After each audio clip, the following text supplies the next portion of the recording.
बाळासाहेबांच्या विचारांचा कार्यकर्त्यांचा पक्ष आहे. इथं कोणी मालक नाही, इथं कोणी नोकर नाही. आपण सर्व सहकारी आहोत, आपण सर्व कार्यकर्ते आहोत. इथं खासदार श्रीकांत शिंदे यांनी कोल्हापूरमध्ये सांगितलं, आपला पक्ष असा आहे, राजा का बेटा राजा नहीं बनेगा, जो काम करेगा वही राजा बनेगा, असा आपला पक्ष आहे.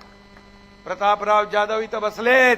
या सर्व 7 खासदारांनी मला सांगितलं, केंद्रात श्रीकांतला मंत्री बनवा.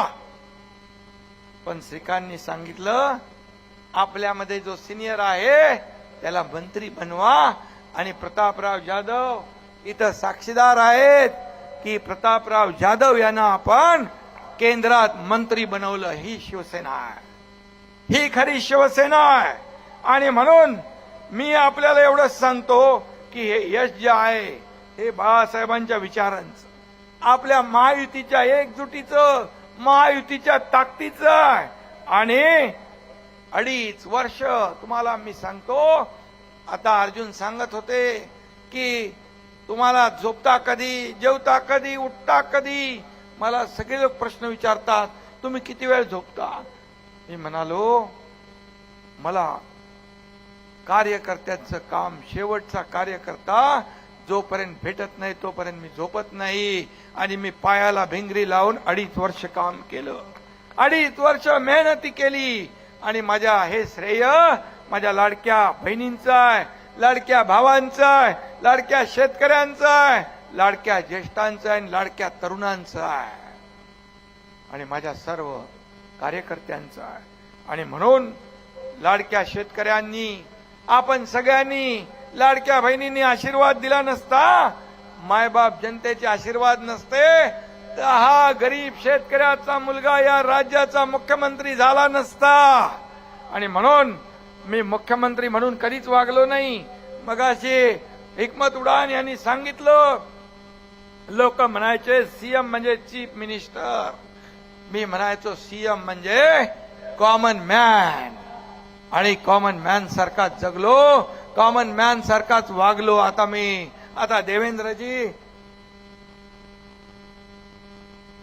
मुख्यमंत्री आहेत, मी डीसीएम आहे.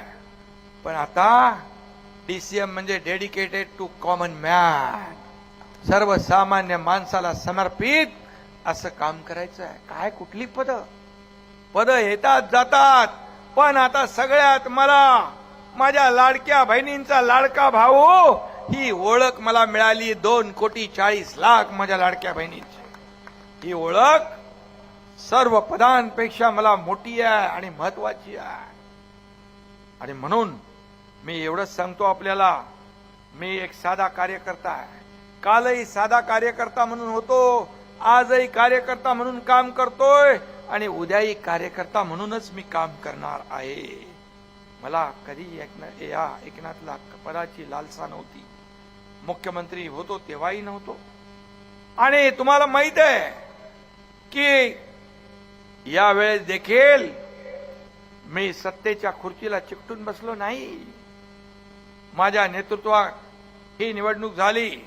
दोन्ही उपमुख्यमंत्री, माझे सर्व मंत्रिमंडळातले सहकारी, सगळ्या कार्यकर्त्यांनी अहोरात्र मेहनत घेतली. आपण योजना केल्या, प्रकल्प बंद पाडलेले आपण सुरू केले. आज महाविकास आघाडी, विकास विरोधी आघाडीने काय दिवे लावले होते आपल्याला माहित आहे. आणि म्हणून हे सर्व प्रकल्पातले स्टे आम्ही काढून टाकले. समृद्धी महामार्ग तुमच्या बाजूने जातो, याच्यात पण खोडा घातला होता, याच्यात पण स्टे टाकला होता, याच्यात पण स्पीड ब्रेकर टाकले होते, सगळे उकडून टाकले आम्ही. आणि एकीकडे विकासाला चालना दिली, विकास प्रकल्प पुढे नेले. दुसरीकडे लोकाभिमुख कल्याणकारी योजना आम्ही राबवल्या, आणि या योजना राबवल्या. आणि म्हणून या महायुतीला प्रचंड दैदिप्यमान असं यश मिळालं. आणि म्हणून तुम्हालाही सगळ्यांना एक आनंद झाला. पण मी सत्तेच्या खुर्चीसाठी कधी स्वार्थ बाळगला नाही, कधी चिकटून बसलो नाही.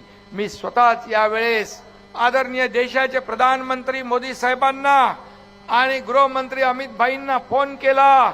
महायुतीचे नेते म्हणून तुम्ही जो निर्णय घ्याल त्याला या एकनाथ शिंदेचा आणि आमच्या शिवसेनेचा पूर्ण पाठिंबा जर माझ्या जागेवर दुसरं कोण असतं तर 2019ला ज्यांनी काय केलं 2019 मध्ये स्वतःचा स्वार्थ जागृत झाला तो तर स्वार्थ अगोदरच जागृत झाला होता ना अर्जुनराव साक्षीदार आहेत 1999 ला जे सुप्त स्वप्न आणि इच्छा ती जागृत झाली 2019 ला अरे आपण युतीत लढलो होतो युतीचं सरकार निवडून आणलं पाहिजे होतं परंतु जेव्हा स्वार्थ जागृत होतो तेव्हा नीतिमत्ता आपली वैचारिकता आपले विचार सगळं बाजूला पडतं आणि म्हणून त्यावेळेस त्यांनी जी स्वार्थी भूमिका घेतली आज काय झालं आज काय राहिलं आजही आरोप करताय अरे बाबा आरोप 2.5 वर्ष माझ्यावर केले तुम्ही मी तुम्हाला आरोपाने उत्तर केलं नाही मी म्हणालो आरोपाला मी कामाने उत्तर देईन असंच मी म्हणालो आता अजून आरोप केला आता बोराडे इकडे आलेत ते म्हणाले गद्दार तो बोला गेला कचरा गेला म्हणजे गेले ते कचरा आता मी म्हणालो असाच आरोप करत बसाल तर ते 20 आलेले आहेत त्याच्यावर एक 0 निघून जाईल आणि मग काय राहील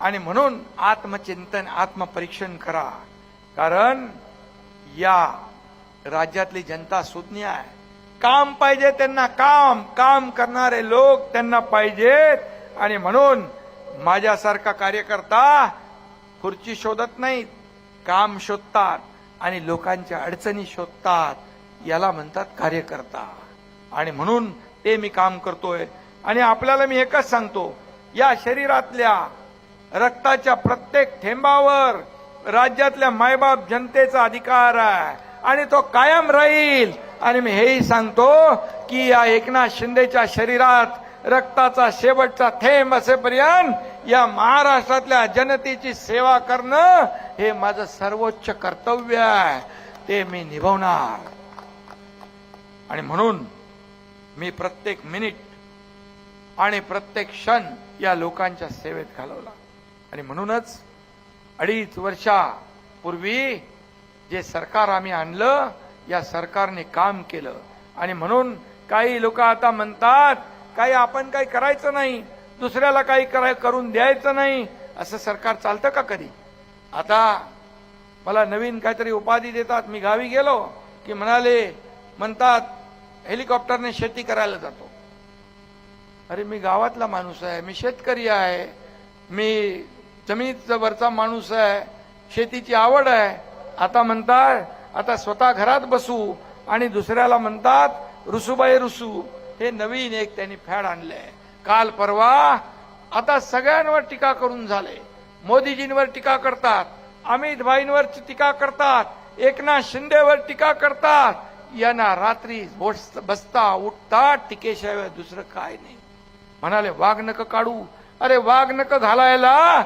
या मनगटात ताकद लागते आणि वाघाचं काळीज लागतं